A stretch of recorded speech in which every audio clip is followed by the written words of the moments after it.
천주교는 그게 지역별로 나눠져 있잖아요. 그렇지. 그래서 내가 집이 만약에 이쪽인데 이쪽 성당을 가면 이쪽으로 다시 돌아가라고 한다 그러더라고요. 아 그래? 네, 집 근처 그 구역에 있는 성당으로 교구라고 해야 되나?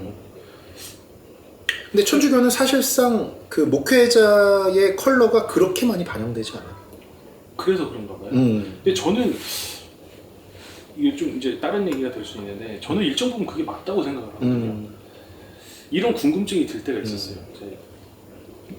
하나님 한 분이신데 그렇지. 왜 교단은 여러 개고 교회는 또 왜 이렇게 색깔이 다 다르고 그렇지. 그럴까 이 생각을 했어요. 제가 이제 뭐 신학적으로 아는 거는 없으니까 그건 모르는데 교단별로도 이제 이 교단은 이 설을 따르고 이 교단은 또 이 설을 따르고 그러면 그러니까 물론 이제 가리워져 있는 것들이 있어서 우리가 인간으로서 정확히 알 수 없는 것들도 있겠지만 그게 의문이 들 때가 있더라고요. 있지. 그런 거 왜 한 분이신 하나님인데 교단이 여러 개로 나눠져서 저럴까? 상희도 이런 고민 한 적 있어? 있죠. 있죠. 그리고 이제 좀 논제가 벗어날 수 있지만 자유롭게 얘기하면 사실은 정통 교단은 어느 부분에 있어서 알 수 없다라는 표현을 쓰잖아요. 이분은 하나님 와보시고 재림하셔야 한다. 뭐 이런 거. 어떤 한 논쟁거리에 대해서? 어떤 부분에 대해서 답이 없다. 그치. 사실은 이제 흥하고 있는 몇몇의 이단 세력들은 답이 있잖아요. 그렇지. 주지. 그게 약간 더 왜 우리가 리얼인데 왜 없지라는 고민을 한 적들이 있죠. 그리고 사실은 뭐 그렇죠. 교단 같은 문제들도 마찬가지고 그리고 이제 교세는 뛰어난 교회 소속이었으나 교단 내에서는 힘이 없는 교회를 섬겼던 입장에서는 더더욱이 왜 그러니까 그런 거죠. 특정 교단은 어떤 특정 교단보다 어떤 부분에 있어서 좀 월등히 뛰어난 부분들이 있더라고요. 어떤 체계화된 교회법이라고 하나요? 체계화된 제도? 아니면 그들만의 규칙, 룰 이런 것들이 있는데 가끔 그런 것들이 이제 교세가 이길 때가 있잖아요. 있지. 워낙 대형 교회가 됐을 때 그런 제도들을 다 무시하는 걸 보면 좀 의미 없는 것 같기도 하고 참 그런 게 있었던 교단에 대한 고민. 그러게. 그러니까 그게 그러니까 그냥 이거는 내 개인적인 생각과 내가 공부한 내용이 이제 막 믹스되어 있는 건데 천주교는 내가 알기론 완전히 제도화돼 있어. 그래서 로마 교황청이라는 그 중앙 집권 시스템에 의해서 모든 부분들이 다 나눠지는 거야. 그러니까 예배 형식, 예배 때 드려지는 말씀이나 모든 것들, 그리고 이제 드려지는 성도들이 개교회에서 드려지는 헌금들, 그것도 로마로 다 올라갔다가 다시 뿌려지는 형태. 예배 형식이나 모든 것들도 다 중앙에서 내려보내는 형태. 그리고 그 성당에서 이제 그 담임 목회자라고 할 수 있는 그 신부님들도 시간이 지나고 때가 되면 다 이렇게 돌리는 시스템. 이렇게 되면은 장점이 있지. 뭐냐면 이제 사람들이 좀 안정감을 갖고 어느 지역으로 이사를 가든지 편안하게 이제 갈 수 있고, 또 어느 정도의 보장된 뭐 퀄리티라고 말하면 그렇지만 어느 정도의 그런 게 뭐 신앙 생활이든 아니면 말씀이든 뭐가 됐든지 간에 어느 정도의 보편성이 이제 존재를 하는 거야. 그럼 어디를 가도 이제 괜찮은 거야. 스타벅스네. 그렇지. 쉽게 말하면 스타벅스인 거야. 스타벅스는 고급이다. 아무튼 롯데리아나 뭐 버거킹이 될 수도 있는데 아무튼 이제 그렇게 되는 거지. 그래서 이제 가. 근데 거기에 대한 단점도 분명히 있는 거야. 중앙 집권 시스템이 갖는 단점들. 이건 우리가 뭐 너무 잘 알지. 이제 거기서 벗어날 수가 없고 그보다 더 깊거나 그보다 더 넓은 어떤 것을 갖거나 취하기가 굉장히 어려워지지. 근데 반면에 이제 개신교는 왜 이렇게 교단이 많이 갈라졌냐면, 이거는 그냥 내 개인적인 생각으로는 성경을 개개인에게 돌려줬기 때문이야. 그러니까 종교개혁에서 제일 중요한 거는 성경을 번역했다는 거야. 그 전에 이제 그 가톨릭에서는 하나의 번역본만 있었어. 바로 라틴어로 된 불가타 성경. 그 불가타 성경만 라틴어로 돼 있었는데, 라틴어는 그 당시에 가장 거룩한 언어였거든. 그래서 라틴어 이외의 다른 언어로 번역을 하는 순간 이거는 마귀 사탄이야. 저급한 언어로 하나님의 말씀을 번역했다. 그리고 설교한다면 그것도 큰 문제고. 그래서 그 라틴어 번역 성경만 있었는데 문제가 뭐냐면 너무 어려워요. 라틴어가 지금 현존하는 언어 중에 가장 어려운 언어 중에 하나잖아.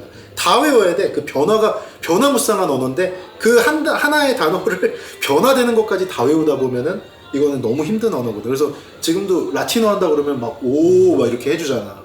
그러니까 그렇게 어려운 언어를 일반 농민들이나 시민들이 어떻게 알겠어? 그러니까 그 제사장적 엘리트들만 그 당시에 알고 자기들끼리만 한 거야. 설교도 라틴어로 했어. 그 사람들은 아무 소리도 못 알아듣고 앉아있다가 가는 거야. 너무 웃긴 상황이지. 근데 루터가 종교개혁을 하면서 뭘 했냐면 독일어로 성경을 번역했는데 독일어는 그 당시에 아주 미천한 언어야. 게르만족의 언어. 정말 최악의 언어 중에 하나였는데 그거로 성경을 번역해버린 거야. 그때 마침 이 구텐베르크 인쇄술이 발달을 하면서 이게 급속도로 퍼진 거야. 성경 번역본이.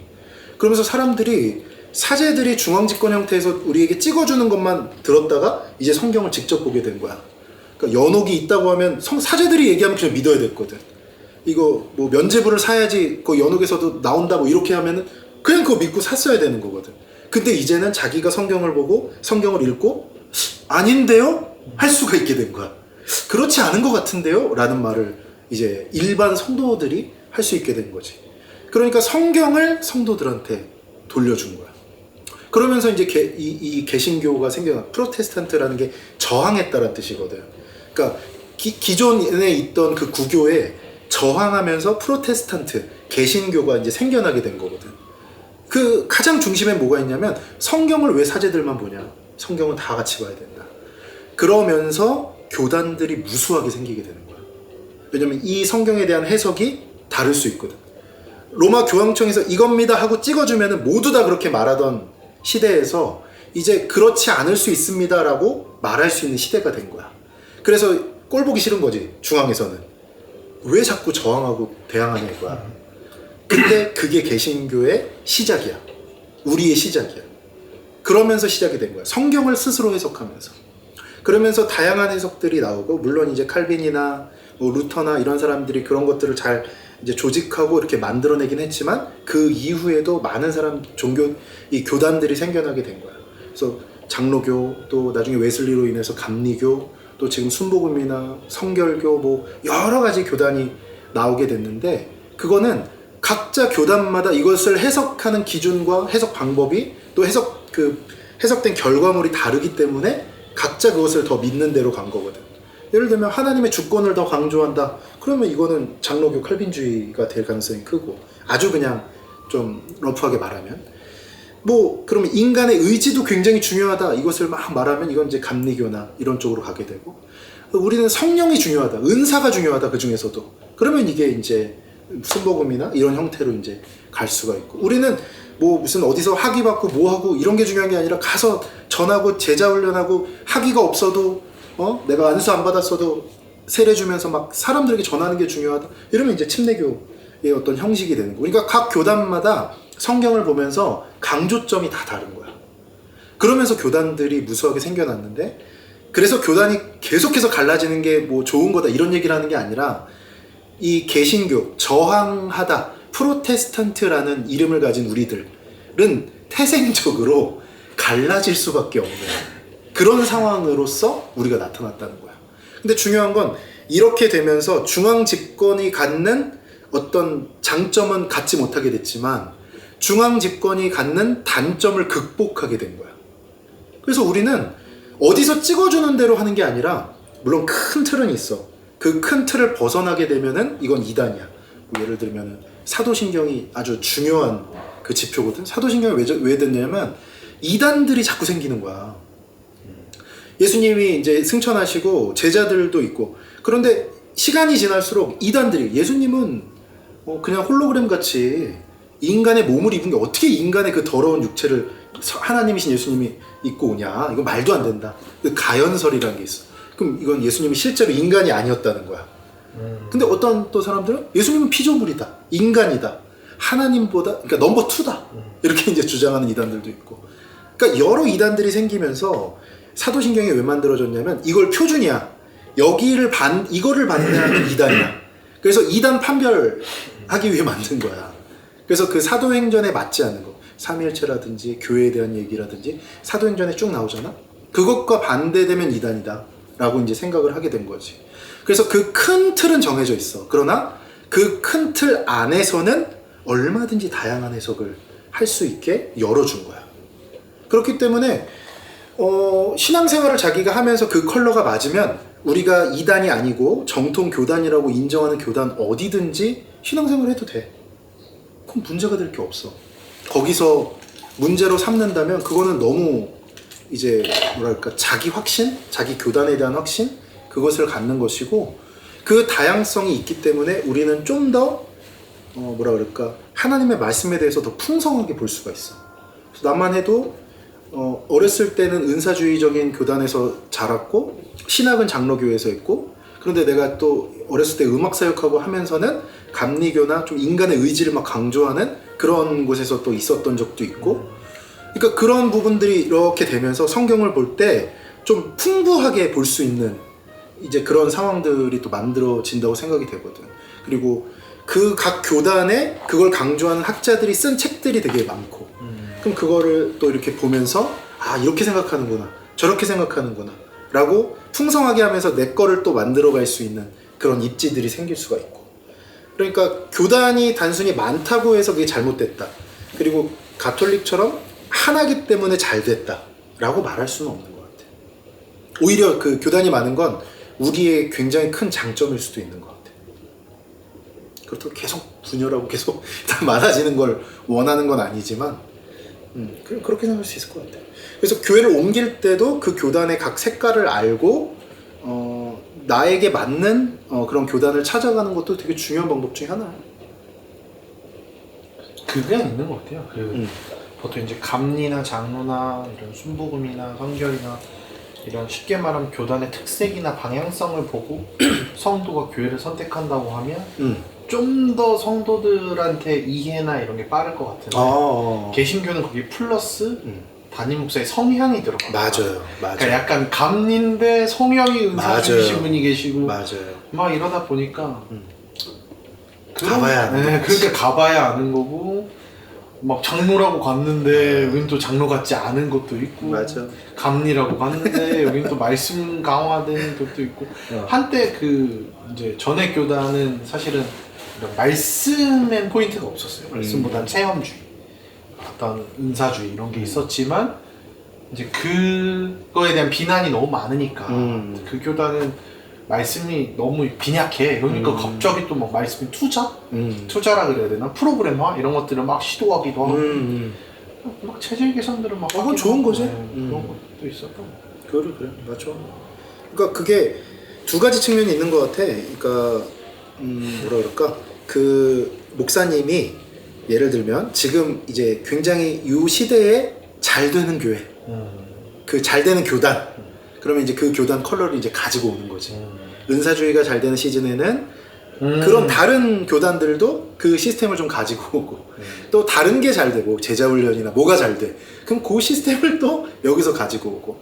그러니까 그게 잘 되기 위해서 성도 수를 불리기 위한 중심이라면 하나님 앞에서 문제가 있을 수 있겠지만 나 우리한테 좀 부족한 건데 지금 저런 게 있네 라고 해서 가지고 와서 자신들에게 부족한 걸 좀 취하는 형태라면 나는 그건 또 좋은 방법이라고 생각이 되는 거지. 근데 너무 자기들의 컬러를 잃고 이것저것 다 믹스하다 보면 아무것도 아닌 게 되는 경우가 있어. 그래서 아까 이제 상희가 얘기한 대로 이건 뭐야? 여기는 무슨 교단이야? 여기는 뭐가 중심이야? 라는 게 잘 안 잡히는 거지. 그러니까 우리가 음식점에 갔을 때 메뉴가 막 다 중식, 양식, 한식 다 있는 거야. 그러면 사실상 거기서 먹을 게 없잖아. 그냥 갈비탕 한 그릇 정말 잘하는 집 이런 데에 우리가 가고 싶을 때가 있잖아.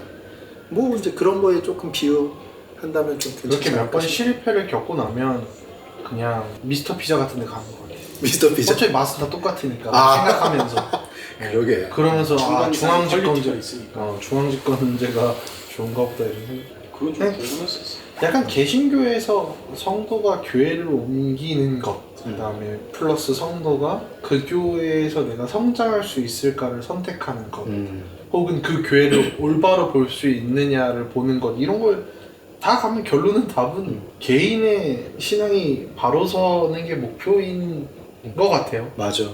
그러니까 의존적으로 여길 가면 이 교회를 가면 내 신앙이 성장할 수 있겠다를 찾는 게 아니라 내가 이 교회가 좋은 교회인지 안 좋은 교회인지 방향성이 올바로 됐는지를 기본적으로 판단을 하려면 내가 그렇지. 어느 정도의 수준에 가 있어야 되는 거잖아요. 이단으로 구별을 하기도 해야 되고 뭐 약간 정통이나 본인에게 맞지 않는 방향성을 갖고 있다는 것도 찾아야 한다면 맞아. 결국에는 스스로 신앙 수준을 좀 올려야 하는데 여기에 이제 다시 꼬리를 무는 게 스스로 신앙을 올리려면 사실은 좋은 교회를 가야 돼.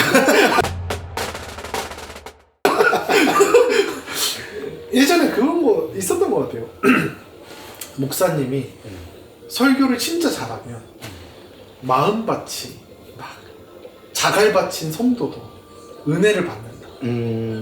이 시장론. 두 번째는 성도의 마음맛이 비옥하면 목사님의 설교가 아무리 구려도 거기서는 싹이 잘한다. 그러니까 이게 양날의 뭐 공명한 이게 있는 거야. 뭐가 먼저냐. 목회자의 근데 또 그것도 있을 것 같아. 성도들이 다 비옥해. 성도들이 다 알찬 일꾼들이고 그러면 목사님이 또 온전히 또 말씀에 집중할 수 있어. 그러면 목사님의 설교 퀄리티가 올라갈 거고. 그렇지. 이 선순환 사이클이 맞아. 안 되는 교회가 너무 많지. 뭐 목회를 하고 계시니까 뭐 쉽게 말하면 어떤 성도는 와서 설교 한 20분만 해주셨으면 좋겠습니다. 이런 분도 있을 거고 뭐 새벽 기도 때는 이랬으면 좋겠습니다. 근데 이거를 만약에 담임 목회자가 흔들리면 이렇게 한번 해볼까 하면은 어느 날은 20분 하셨다가 뭐 어느 날은 찬양을 또 1시간 하셨다가 막 누가 뭐 찬양해 줬다 그래서 이렇게 막 흔들리다 보면 성도들이 같이 흔들리는 것 같기도 하고 또 반대로 또 성도님들이 이런 표현을 했는데 목회자가 저는 이런 사람이니까 뭐 찬양 1시간 하는 교회 찾으시면 그쪽 가시면 됩니다 하면 또 뭐 이게 그치. 그렇게 말하는. 성도가 먼저 닭이냐 달걀이냐도 아니고 아니, 중요한 건 태도 아닐까? 그렇죠. 그러니까 느끼잖아. 내가 이런 말 했을 때 이 사람이 내 말을 잘 듣긴 하는데 이 교회는 중심이 제대로 있는 교회다 라고 느끼는 것이 있는 반면에 내 말을 무시하네? 라는 생각이 들 수도 있는 거고 또 그렇지 않았는데 그렇게 들을 수도 있는 거고 많은 일이 있어. 많은 일이 있어. 어쩌면 이렇게 흐트러놔야 제대로 된 애들을 찾을 수 있어서 이 시스템이 생겼을까요? 어떤 개신교의 큰 패러다임은 개신교의 큰 패러다임은 그러니까 뭐 정답은 없어.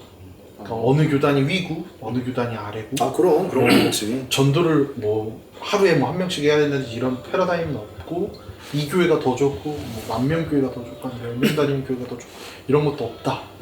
각자 성경책을 갖고 알아서 잘 살아남아라. 이 정말 레알 큰 패러다임. 그게 애초에 종교개혁의 완전 너가 하나님 앞에 서라. 막 뭔가 목사님한테 뭘 기대하지 말고. 이제 뭐 루터가 이제 쉬운 독일어로 번역을 해줬지만 우리는 더 쉬운 한국어로 말씀이 되어 있지만 그렇죠, 맞아. 난 뭐 모르겠다. 근데 그런 것도 있었던 것 같아요. 저는 뭐냐면 내 신앙이 어느 수준까지 뭐 어느 수준이 있었는지도 모르겠지만 그냥 막 말도 안 되지만 저는 옛날에 그런 거 되게 웃겼어요. 하나님한테 어느 날 기도를 하다가 제 예전 어떤 모습이 되게 그리운 거예요. 그러니까 뭐 예를 들면 그냥 20살 때 한 3월쯤에 나 그때 매일 아침 일어나서 묵상하고 말씀 보고 그때는 막 진짜 이상한 설교를 들어도 은혜를 받고 이때가 너무 좋아가지고 하나님 앞에 하나님 저 그때 너무 제가 하나님 앞에 너무 열심히 그때로 돌아가고 싶다라고 하는데 그때 제 머릿속에 빡 꽂힌 음성은 아니지만 생각은 뭐냐면 하나님 눈에 그때나 지금이나 넌 별로야 이거. 그러니까 별로야라는 표현이 안 좋다가 아니라 그때 신앙이나 지금 수준이 크게 다르지 않은데? 뭐 저는 성과중인 거죠. 나 새벽기도 그때 한 번도 안 빠지고 막 한 달을 다녔는데 그때 내 믿음이 막 이랬는데 하나님 지금은 주일 예배도 힘들어요 이런 걸 보면 막 하나님 그때로 돌아가고 싶습니다 이렇겠지만 하나님 눈에는 그때나 지금이나 너는 뭐 그냥 너야 뭐 이럴 것 같은 느낌을 팍 받은 적이 있었거든요. 맞는 말인 것 같아. 어떻게 보면 제 수준이 이렇게 올라가지 않는 그 원인을 교회로 돌린 것도 저는 있는 것 같아요. 그렇지. 그러니까 막 어느 정도 신앙생활, 왜냐면 똑같거든요. 그러니까 아무리 좋은 교회라도 한 1년, 2년을 다니다 보면 교회에서 내려주는 걸로만 혹은 교회 프로그램만으로는 이렇게 딱 고착화되잖아요. 안 돼. 주일 예배, 수련회, 뭐 분기별 새생명 전도 축제, 뭐 가끔 하는 저녁 기도회, 뭐 다니엘 기도회, 뭐 별의별 거 다 있지만 한 사이클 돌고 나면 아 수련회 가는구나. 이런 거 보면 어떻게 보면 개인의 어떤 영역에서 뭘 하는 거를 안 하고 교회가 더 발전해야 되는 대로 타겟을 했던 그럴 수 부분이 있어. 있는 것 같아요.